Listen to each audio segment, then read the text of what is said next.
Alhamdulillah wassalatu wassalamu ala rasulillah sayyidina wa maulana wa syafi'ina wa dhukhrina Muhammad ibni Abdillah wa ala alihi wa sahbihi wa man tabi'ahu wa mawalah. Man ahabba yubsata lahu fi rizqihi, siapa yang mau dilapangkan rezekinya, wa yunsa'alahu fi atharihi, mau dipanjangkan umurnya, falyasil rahimahu, hendaklah dia menyambung tali silaturahim.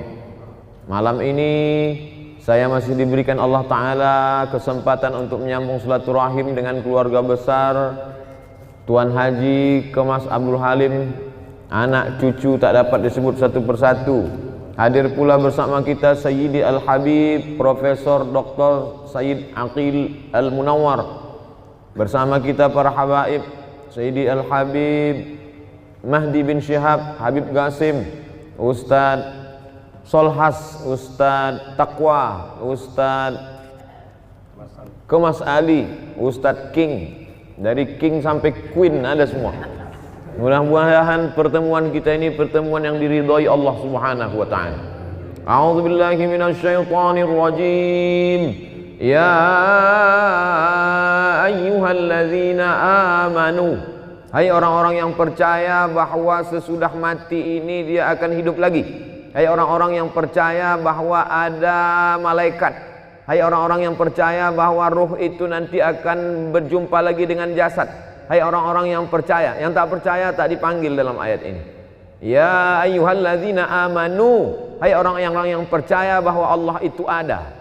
Kalau kau rasakan bahwa dunia ini sempit, bahwa akhirat itu lapang, kalau kau sangka bahwa Allah itu tak ada, Tuhan itu tak ada ketika ujian datang, maka sesungguhnya Dia Maha Ada. Ya ayyuhalladzina amanu, hai orang-orang yang percaya, ista'inu, minta tolonglah kepada Allah dengan dua cara. Pertama, bis-sabri, dengan sabar. Sabar itu artinya menahan. Makanya dalam hadis dikatakan laisa minna man darabal khudud wa syaqqal juyub. Siapa yang memukul-mukul pipi, menarik-narik rambut, bukan umat Nabi Muhammad SAW. Tak bisa dia tak bisa ditahannya tangannya. Maka siapa yang memukul-mukul pipi, menarik-narik rambut, maka bukan umat Nabi Muhammad SAW. Maka niyahah haram hukumnya. Meratap, lidah bisa ditahan, tangan bisa ditahan, tapi ada yang tak bisa ditahan, tetesan air mata. Maka ketika Ibrahim, anak Nabi dari Maria Al-Qibtiyah, meninggal dunia, menetes air mata Nabi. Sahabat bertanya, "Ama tarda ya Rasulullah? Apakah engkau tidak ridha dengan kematian ini ya Rasulullah?" Kata Rasul, "Aku ridha." Kalau memang ridha, kenapa menangis? Tetesan kasih sayang. Jadi menangis tak apa-apa. Menangis bukan tanda murka kepada Allah. Saya pun sampai hari ini kalau nampak saya anak kecil, semalam ketika kita dari Masjid An-Nur mau masuk ke dalam mobil, datang ibu-ibu jauh membawa anak kecil. Tak bisa dia mendekat, saya panggil, "Bawa kemari." Yang teringat saya, begitulah dulu waktu saya kecil dibawa oleh almarhumah emak saya, mendekatkan kepada alim-alim ulama. Asal nampak ustaz, asal nampak tuan syekh, asal nampak habib, minta sapukan kepala, minta hembuskan. Jadi hari ini kalau nampak saya anak kecil, yang nampak saya itu bukan dia, tapi yang nampak saya adalah waktu saya kecil dulu. Air mata tak bisa ditahan, tapi tangan bisa ditahan. Lidah sumpah serapah caci maki bisa ditahan. Pikiran yang mulai berkata kalaulah dulu, kalaulah dulu, kalaulah dulu, kalaulah dulu, maka kalau datang sekali lau, tutup langsung dengan ingat kepada Allah, karena kalau itu adalah salah satu pintu setan masuk. Kalau kita pun konsultasi sama psikiater, psikolog, mereka akan berkata jangan banyak berkalau-kalau, katakanlah qadarullah. Ini sudah takdir Allah Subhanahu wa taala. Innallaha katabal maqadir. Allah sudah menetapkan takdir. 50 alfasanah, 50.000 tahun qabla an yakhluqas samawati wal ard. Sebelum Allah menciptakan langit dan bumi, Allah sudah memerintahkan qalam. Allah bersumpah demi qalam, nun wal qalami wa ma yasturun.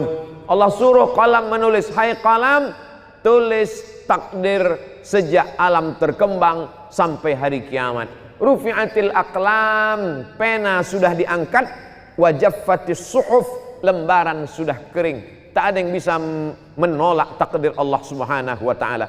Allahumma inni la as'aluka raddal qada, walakin as'aluka lutfa fih. Aku tak minta supaya kau tolak takdirku itu ya Allah. Aku cuma ingin kau berikan kelembutan pada takdir itu. Makanya ada satu amal yang lebih hebat daripada mati syahid, lebih hebat daripada jihad, lebih hebat daripada haji mabrur, lebih hebat daripada puasa sunat, lebih hebat daripada membangun masjid. Apa amal itu? Ridha menerima takdir Allah Subhanahu wa taala. Makanya kata Imam Al-Qushairi dalam risalah Al-Qushairiyah, aku tahu kapan Allah ridha kepadaku. Nah, itu bukti ridha Allah. Aku tahu kapan Allah ridha kepadaku. Dari mana engkau tahu Allah ridha kepadamu? Ketika aku ridha menerima takdir Allah, disitulah aku berarti diridhai Allah Subhanahu wa taala. Setelah penghuni surga itu masuk ke dalam surga, salamun qaulam min rabbir rahim. Apa kata Allah? Salamun alaikum. Masuk kamu ke dalam surga. Tibtum, kamu sudah berbuat baik. Fadkhuluha, masuk kamu ke dalamnya khalidin, kekal selamanya. Setelah mereka mendapatkan kenikmatan surga, jannatin tajri min tahtihal anhar, ada satu yang belum mereka dapatkan. Allah bertanya kepada penghuni surga, madza turidun? Kalian mau apa lagi penghuni surga? Penghuni surga menjawab, ada satu yang kami belum dapat ya Allah. Apa itu? Ridhaka. Orang yang mendapat surga belum tentu dapat ridha Allah, tapi orang yang dapat ridha Allah pasti dapat surga. Makanya di malam-malam Ramadan selalu kita minta, Allahumma inna nas'aluka ridhaka wal jannah wa na'udzubika min sakhatika wan nar. Tapi bercerita tentang ridha ini berceramah aja senang. Judul pengajian malam ini ridha menerima takdir Allah, menggerakkan anak lidah yang senang. Tapi ketika sampai ke kita, beratnya minta ampun. Saya jujur sampai hari ini, meninggal almarhumah mak saya bulan Rajab Maret 2019, sampai hari ini. Dulu saya sangka dengan bergantinya hari, berubahnya musim, zaman bertukar, rasa sakit itu akan hilang. Setelah saya renung-renung, sakitnya itu hanya akan hilang kalau kematian itu datang kepada saya, barulah dia hilang. Jadi apalah yang bisa kita lakukan? Tak ada lain kecuali berserah kepada Allah Subhanahu wa taala. Wasta'inu ya ayyuhalladzina amanu ista'inu bis-sabri. Yang pertama sabar. Yang kedua wassalah, salat. Berbanyak salat. Salat sunat tarawih sudah, salat witir sudah. Nanti bangun malam salat sunat wudu, habis itu salat sunat taubat. Habis itu sholat sunat tahajud, habis itu sholat sunat hajat, habis itu sholat sunat mutlak. Asal datang luka di hati, datang rindu, datang perih, datang sedih, maka ambil air wudhu. Suatu ketika Sayyidina Abdullah bin Abbas sedang dalam perjalanan, tiba-tiba di belakang dia tengok ada orang penunggang kuda kencang mengejar. Lalu kemudian penunggang kuda itu berhenti tepat di depan dia dan berkata, wahai Abdullah bin Abbas, saudara kandungmu meninggal. Maka Abdullah bin Abbas saat itu turun dan langsung sholat sunat. Orang sehebat Sayyidina Abdullah bin Abbas yang didoakan Nabi, Allahumma faqihu fid din wa 'allimhu ta'wil, yang saudara Nabi, ayahnya dengan Nabi, berkeluarga langsung bernalir darah mereka satu darah dengan Rasulullah SAW, tetap juga dia minta tolong dengan sholat sunnat. Dengan sholat sunat itu kita sedang berserah diri kepada Allah. Inna sholati wa nusuki wa mahyaya wa mamati lillah. Ya ayyuhalladzina amanu ista'inu bis-sabri was-salah. Innallaha ma'as sabirin. Kalau kita sabar, ridha, Allah menurunkan kekuatan. Kekuatan ini bukan dari kita. La haula wala quwata illa billah. Banyak orang melarikan kegundahan hidupnya ke narkoba, ke minuman keras, ke perbuatan yang tak diridhoi Allah. Tidak ada jalan lain kecuali berserah diri kepada Allah, balikkan semuanya kepada Allah. At-tahiyatul mubarakatus salawatut thayyibatu lillah. Bukan punya kita. Kita pun nenek moyang kita mengajarkan langkah rezeki, pertemuan, maut, bukan punya kita. Macam mana saya bisa bertemu dengan Habib Profesor Dr. Sayyid Aqil Al-Munawwar? Bagaimana saya bisa bertemu dengan keluarga besar Kemas Haji Halim beserta keluarga? Allah mempertemukan. Bertemu kita di majelis yang baik. 2 tahun yang lalu berjumpa, tahun yang lalu karena satu dan hal tak berjumpa, tahun ini diperjumpakan Allah dalam majelis karena Covid, tahun depan kita tak tahu entah apa yang akan terjadi. Maka kita semua sebetulnya dalam kudrat dan iradat Allah Subhanahu wa ta'ala. Kalau kita besarkan Allah dalam hati kita, maka terasa kecil dan hampa dunia ini. Tapi kalau kita besarkan dunia ini, maka kalau dia sudah menguasai hati kita, ketika dia hilang, maka hilanglah kita. Maka Allah Subhanahu wa ta'ala selalu mengajarkan kita, walitukabbirullah, besarkan Allah Subhanahu wa ta'ala. Kalau kau besarkan Allah, maka kecil makhluk ini di matamu. Kalau kau besarkan Allah, tapi kan mengomongnya aja yang enak tuh Pak Ustadz. Makanya kita disuruh mengucapkan afdalul dzikri fa'lam annahu la ilaha illallah. Terbanyak kita sudah dibimbing oleh Habib Mahdi, la ilaha illallah, la ilaha illallah. Apa makna la ilaha? La mahbuba bihaqqin illallah. Tidak ada yang sebenar-benar dicinta kecuali Allah Subhanahu wa taala. Makanya Nabi Muhammad sallallahu alaihi wasallam itu dilepas Allah semua yang dia sayangi itu dari dalam hatinya. Yang disayangi ayah, meninggal ayahnya 2 bulan dalam kandungan. Walamma tamma min hamlihi syahrani ala ashhuril aqwalil marwiyah tufiya bil madinatil munawwarati abuhu Abdullah. Lepas ayahnya, ibu tinggal, maka dicabut Allah juga sayang ibu itu dalam hatinya. Meninggal Aminah. Siapa lagi? Paman Datuk Abdul Muttalib. Abdul Muttalib itu juga dilepaskan. Siapa lagi? Abu Talib. Di saat dia ditekan, orang segan mengganggu dia karena Abu Talib. Abu Talib itu juga dilepaskan Allah dari dirinya. Begitu juga dengan Sayyidatuna Ummul Mukminin Khadijah. Khadijah pun lepas juga. Anak perempuan Zainab, Ummu Kulsum, Ruqayyah, Fatimah, 3 anaknya itu juga ditarik Allah Subhanahu wa ta'ala. Anak laki-lakinya Al-Qasim, Abdullah, Ibrahim juga, sampai akhirnya tak ada tempat dia bergantung kecuali hanya Allah Subhanahu wa ta'ala. Maka idza dhaqat 'alaika dunya, kalau sempit terasa dunia, satu-satunya yang bisa kita hembuskan nafas panjang, tarik nafas panjang dan katakan Allah. Tak ada lain daripada itu. Idza dhaqat 'alaika dunya, kalau terasa sempit dunia ini, tak ada yang bisa melapangkannya kecuali Allah, dengan cara mendekatkan diri kepada Allah Subhanahu wa ta'ala. Orang selevel Umar bin Khattab pun begitu dapat berita bahwa Nabi meninggal, apa yang dia lakukan? Dia cabut pedangnya. Siapa yang mengatakan Muhammad meninggal, ku pancung kepalanya, kata Umar bin Khattab. Lalu kemudian datang Sayyidina Abu Bakar Siddiq, wa ma Muhammadun illa rasul. Muhammad SAW bukan Tuhan, dia hanya seorang Rasul. Qad khalat min qablihi rusul.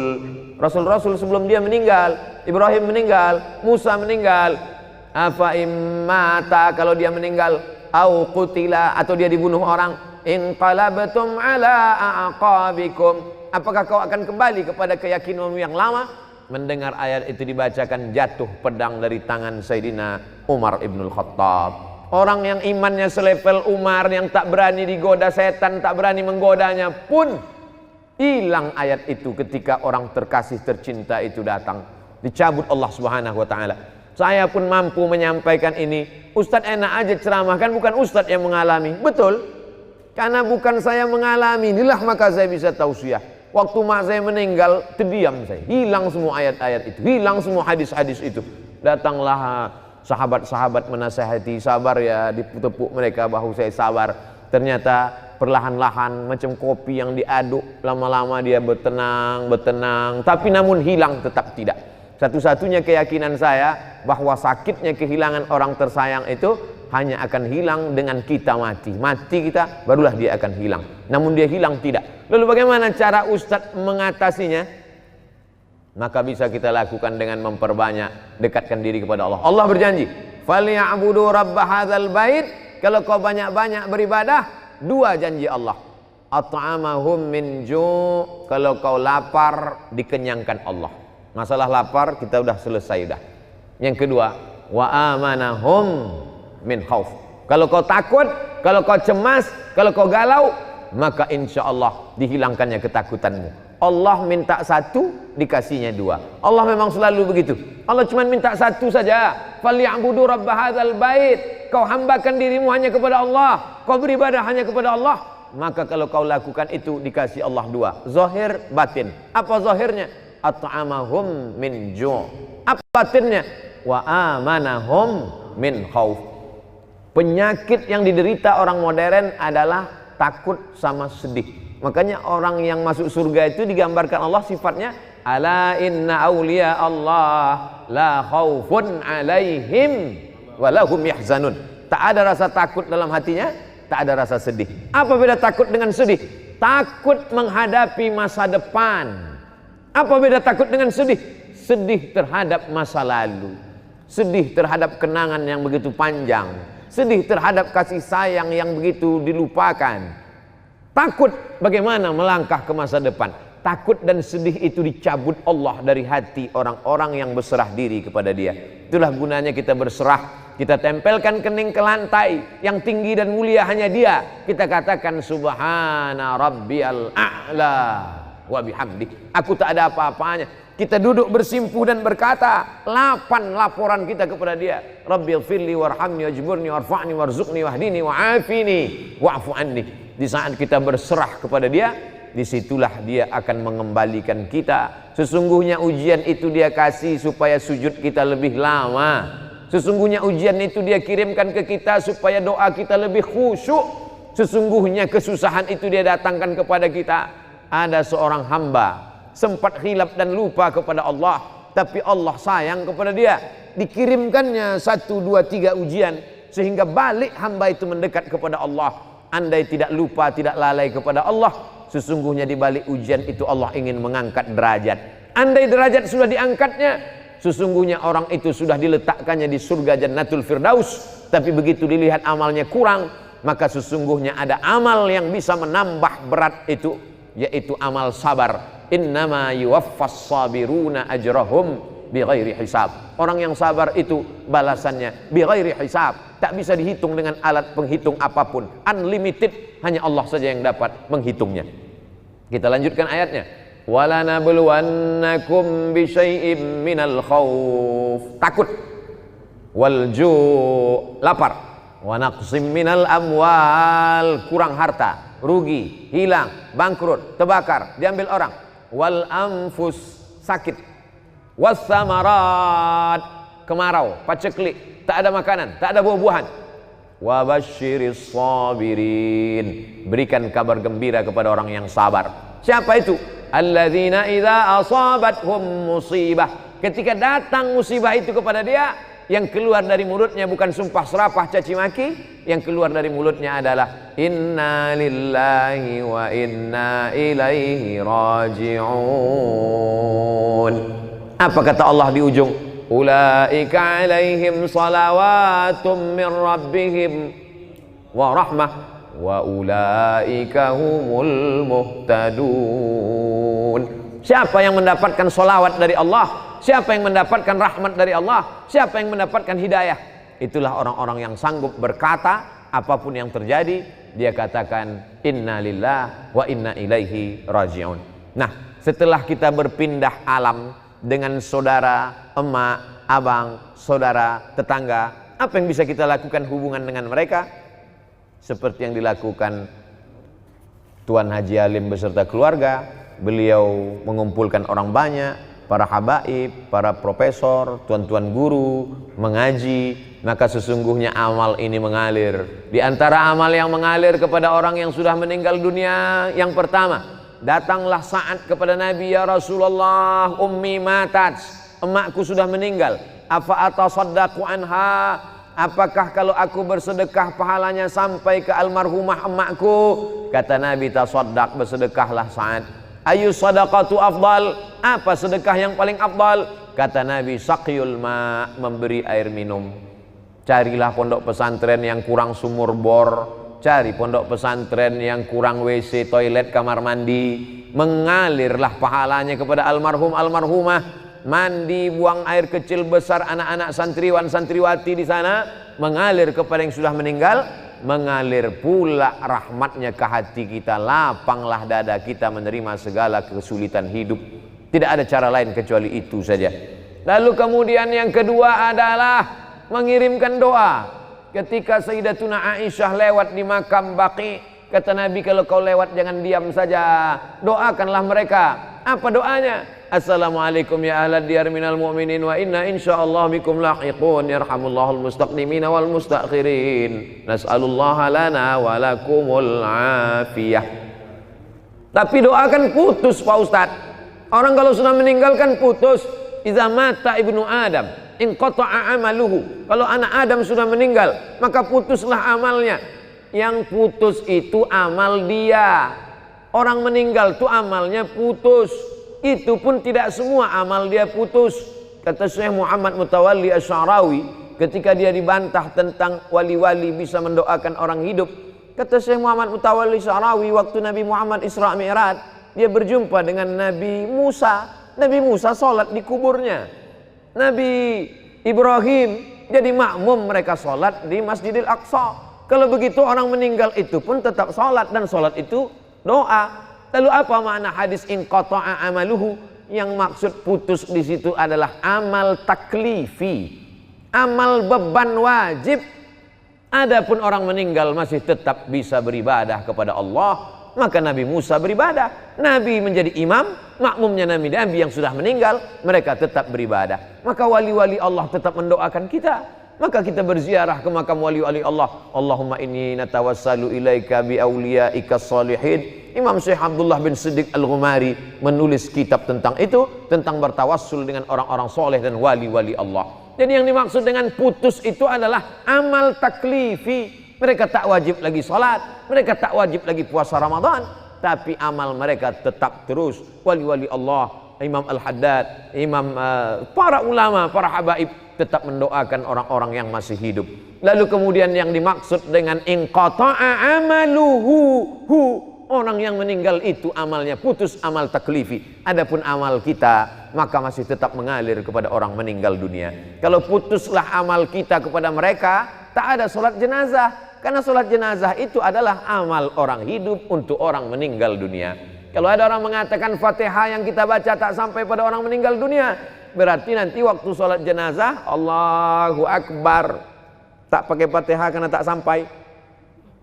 Fatihah dibaca sampai Allahu Akbar, Allahumma salli ala Sayyidina Muhammad wa ala ali Sayyidina Muhammad, sampai Allahu Akbar, Allahumma fir lahu warhamhu wa'afihi wa'fu anhu, maka sesungguhnya doa sampai. Jangan pernah bosan berdoa. Ustaz Somad kalau mendoakan orang tua kapan saja, asal ingat saya, asal teringat wajahnya, saya bacakan Fatihah, Allahumma fir lahum warhamhum wa'afihim wa'fu anhum. Kalau kebetulan lapang baca Yasin, lebih lapang Ramadan ini baca khatamkan Al-Quran, waktu sempit bacakan Al-Fatihah. Maka sesungguhnya tidak ada halangan kita untuk mendoakan mereka. Yang ketiga yang sampai kepada mereka adalah tahlil. Man halala sab'ina marratan summa ahda sawabahu lil mayyit yantafi'u bihi. Siapa yang bertahlil 70 kali, dihadiahkannya pahalanya untuk orang meninggal dunia, maka orang yang meninggal itu mendapatkan manfaat dari tahlil itu. Kata siapa? Kata Imam Ibnu Taimiyah dalam kitab Majmu' Fatawa. Kenapa Ustadz pakai pendapat Ibnu Taimiyah? Karena murid-murid dia yang mengaku memakai pendapat dia yang mengatakan tak sampai, padahal mereka sendiri mengatakan sampai. Imam Ibnu Qayyim Al-Jauziyah dalam kitab Ar-Ruh mengatakan sampai tahlil, sampai bacaan Al-Quran kepada orang yang meninggal dunia. Maka malam bacakan tasbih, bacakan tahmid, bacakan tahlil. Allahumma ausil sawaba ma qara'nahu wa ma sabbahnahu wa ma kabbarnahu wa ma halalnahu. Sampaikanlah tasbih, tahmid dan takbir kepada almarhumah emakku, pada almarhum ayahku, kepada almarhumah almarhum keluarga kami. Maka sesungguhnya hubungan kita tak pernah putus kepada mereka. Kenapa Ustaz Somad tak pernah bosan menyampaikan itu dalam ceramah-ceramah? Supaya ketika aku mati nanti jamaah dari Palembang pun tetap mengirimkan itu kepadaku. Kalau dikirim nyampe empek Pak Ustaz, sampai. Sedekah, sedangkan air putih sampai, apalagi makanan, maka tentulah dia sampai. Maka tasbih, tahmid, tahlil sampai. Nabi lewat di suatu makam, diambilnya pelepah korma, fasyaqahu nisfain, dibelahnya menjadi dua, kemudian ditancapkannya. Sahabat heran, apa yang kau lakukan ya Rasulullah? Kata Nabi, la'allallaha an yukhaffifa 'adzabahuma ma lam yaybasa. Semoga selama pelepah korma ini basah, maka bermanfaatlah sampai ke bawah. Apa kata Imam Nawawi dalam kitab Al-Majmu'? Apa ada Imam Nawawi dalam kitab Al-Minhaj Syarah Sahih Muslim Ibn Al-Hajjaj? Kalau tasbih pelepah korma saja sampai, apalagi bacaan Quran orang beriman. Jadi kalau ada orang mengatakan itu doa Abdul Somad dengan bacaan Fatihah dia itu tak sampai, berarti dia seolah-olah sama dengan mengatakan saya ini lebih buruk daripada pelepah korma lagi.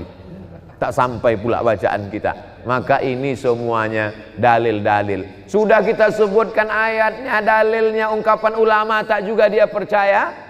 Kalau ada orang yang mengajak saya berdebat, sudah saya sebutkan, saya tak dapat membuktikan sampai atau tak sampai. Hanya bercerita argumen saja. Kalau dia tetap menantang juga, tak ada cara lain kecuali meminta nama lengkapnya. Nanti kalau dia meninggal kita kirim. Kalau tak sampai cepat-cepat kasih kabar. Itu sajalah lagi cara untuk mengatasi orang-orang yang tak percaya. Sedekah sampai, doa sampai, tahlil sampai, apalagi bacaan Quran sampai. Tadi udah kita baca Yasin di Masjid Al-Falah. Sampai kemari kul huwallah 3 kali. Kenapa kul huwallah 3 kali? Innaha la ta'dilu sulusal Quran. Satu kul huwallah sama dengan sepertiga Quran. Kita baca 3 kali seolah-olah macam khatam Al-Quran. Lalu kemudian kenapa kita baca Qul a'udzu falaq dengan Qul a'udzu birabbin nas?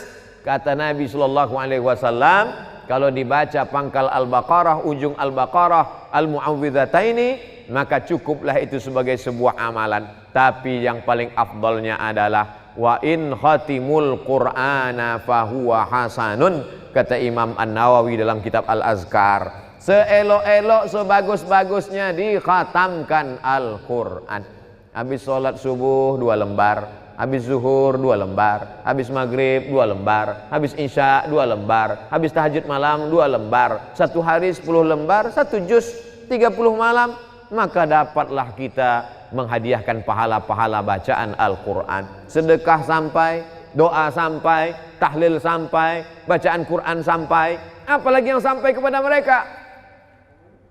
Ibadah kurban, Nabi memotong kurban, Allahumma hadza an Muhammad wa ali Muhammad sallallahu alaihi wasallam. Padahal waktu itu Khadijah sudah meninggal. Itu membuktikan bahwa pahala kurban pun sampai. Ini tak lama lagi nanti Zulqa'dah, sesudah itu Zulhijjah, maka berkurban untuk almarhumah, untuk mengobati hati sampai. Yang ketujuh, apalagi yang sampai kepada mereka? Labbaik Allahumma syubrumah. Kata Nabi, kau menghajikan siapa? Syubrumah. Syubrumah itu siapa? Akhi, saudaraku. Kau sudah haji apa belum? Belum. Hajikan dulu dirimu, kata Nabi. Itu membuktikan bahwa haji pun sampai. Kalau dia sudah haji, boleh haji sunat. Kalau dia umrah, maka dilaksanakan. Ini semua adalah amalan-amalan baik. Maka banyak orang tak Islam itu takut masuk Islam. Kata dia, orang Islam, kamu kenapa tak mau masuk Islam? Orang Islam tak sayang pada leluhur. Begitu meninggal langsung dikubur. Dia mau seminggu dulu main gaplek baru dikubur. Padahal orang Islam amat sangat sayang pada leluhur, karena kita tetap mendoakan mereka bertahun-tahun. Bahkan yang sampai itu lebih banyak lagi. Lebih banyak lagi. Segala amal baik yang kita lakukan itu sampai kepada almarhum ayah, almarhumah emak. Man dalla ala khairin falahu mithlu ajri fa'ilihi. Siapa yang menunjukkan perbuatan baik, maka dia dapat pahala seperti orang yang melakukannya. Bedanya kalau anak kandung dengan orang lain, anak kandung melakukan baca Quran, otomatis sampai. Anak kandung berkurban, otomatis sampai. Tapi kalau orang lain macam kami yang tak ada hubungan nasab, hubungan darah, maka tadi dibimbing, Allahumma awsil thawaba ma qara'nahu wa ma sabbahnahu wa ma kabbarnahu wa ma halalnahu wa ma qara'nahu min ba'di suratil Baqarah wa surati Yasin wa suratil Ikhlas wal Fatihah wal Mu'awwidhataini, dibacakan oleh para habaib kita. Maka sampaikanlah kepada almarhum almarhumah, begitulah hubungan kita tak pernah putus, karena sesungguhnya kita tak pernah mati. Berawal kita dari alam roh, hidup. Pindah ke alam rahim, hidup. Masuk ke alam dunia, hidup. Pindah ke alam kubur, alam barzah, hidup. Bangkit nanti di alam akhirat, hidup. Kita tak pernah mati. Orang yang mengatakan mati. Wala taqulu liman yuqtalu fi sabilillahi amwat. Jangan kau katakan mereka mati. Bal ahya, mereka hidup. Walakin la tash'urun. Kamu yang tak bisa merasakan kehidupan mereka. Makanya para habaib, para wali Allah, bisa mereka dengan koneksi yang sama, dengan level yang sama, bisa mereka melihat itu. Orang-orang yang mati bisa berhubungan dengan mereka. Kenapa? Karena sesungguhnya kita hanya berbeda alam saja, tapi Allah Subhanahu wa ta'ala menutupkan dengan hijab dosa-dosa kita. Walaupun demikian kita tetap berkirim bacaan Quran, pahala, jangan pernah lupa. Seperti sebetulnya Ustadz Somad mengingatkan lewat ceramah, lewat tausiah. Beda dengan Tuan Haji Kemas Abdul Halim, beliau menyampaikannya lewat action, lewat perbuatan. Tiap tahun beliau adakan haul, beliau sedang mengajarkan kepada masyarakat Palembang, Sumatera Selatan, Indonesia, karena video ini ditonton di mana orang berada. Tausiah saya 2 tahun yang lalu masih ada di YouTube, bahwa beginilah cara berbakti kepada orang tua yang sudah meninggal dunia. Hari ini banyak kita melihat orang menyepelekan, masih hidup pun orang tuanya diletakkannya di panti jompo. Begitu juga dengan anak yang tak berbakti kepada orang tua, melakukan perbuatan yang dilakukannya itu adalah akan menjadikan hidupnya bergelimang air mata, tak pernah menempuh kebahagiaan. Ada satu dosa yang dibalas Allah di dunia dan di akhirat tetap dapat. Jangan heran kita kalau ada orang pecandu narkoba di dunia hidupnya tenang. Jangan heran kita kalau lihat ada orang pemabuk pezina di hidupnya di dunia tenang. Tapi ada satu dosa di dunia dapat, di akhirat dapat. Apa itu? Durhaka kepada orang tua. Maka orang yang melawan orang tua di dunia dia tak akan pernah mencium kebahagiaan. Di akhirat nanti. Jadi kalau ada orang durhaka di dunia susah Pak Ustadz, ya. Di akhirat nanti dapat lagi. Betul. Kenapa sudah di dunia dapat, di akhirat dapat lagi? Di dunia itu baru DP-nya aja. Nanti di akhirat barulah dia dapat lengkap fullnya. Maka kalau mau hidup bahagia, berbaktilah kepada orang tua. Haji Alim sudah menunjukkan itu kepada kita. Bertahun-tahun sudah meninggal almarhum. Dan cerita tentang beliau selalu saya bawa kemanapun menasihati anak-anak di sekolah. Saya pernah ceramah kepada orang di Palembang. Diberikan Allah kenikmatan hidup dunia, diberikan umur panjang. Kenapa? Karena bakti kepada seorang ibu. Dan pulang 2 tahun yang lalu, itu pula memotivasi saya. Saya buatkan yayasan almarhumah, saya bagi paket sembako setiap bulan, bahkan duit hasil dari ceramah YouTube itu pun saya bagikan. Untuk apa? Untuk mengajak jamaah supaya kita jangan sampai menjadi orang yang melakukan ala adullukum ala akbaril kabair. Maukah kamu kutunjukkan dosa terbesar di antara yang besar? Apa itu ya Rasulullah? Al-isyraku billah, syirik. Insya Allah kita tak syirik lagi. Yang kita khawatir yang kedua ini, uququl walidain, durhaka kepada orang tua. Orang yang banyak ibadahnya, banyak solatnya, banyak zikirnya, maka na'udzubillah la yadkhulul jannah, tak masuk surga. Qati'ur rahim, orang yang memutus tali silaturahim. Hidup ini singkat, macam berjalan panjang, karena panas terik benaung di bawah kayu yang rindang, sementara matahari redup teduh. Setelah teduh perjalanan pun dilanjutkan. Perjalanan ini panjang. Waktu lelah, letih, panas, berhenti sejenak di bawah pohon yang rindang. Waktu berhenti di bawah pohon rindang itu jumpa dengan Habib Mahdi, jumpa dengan Ustadz Taqwa, jumpa dengan Sayyidi Profesor Dr.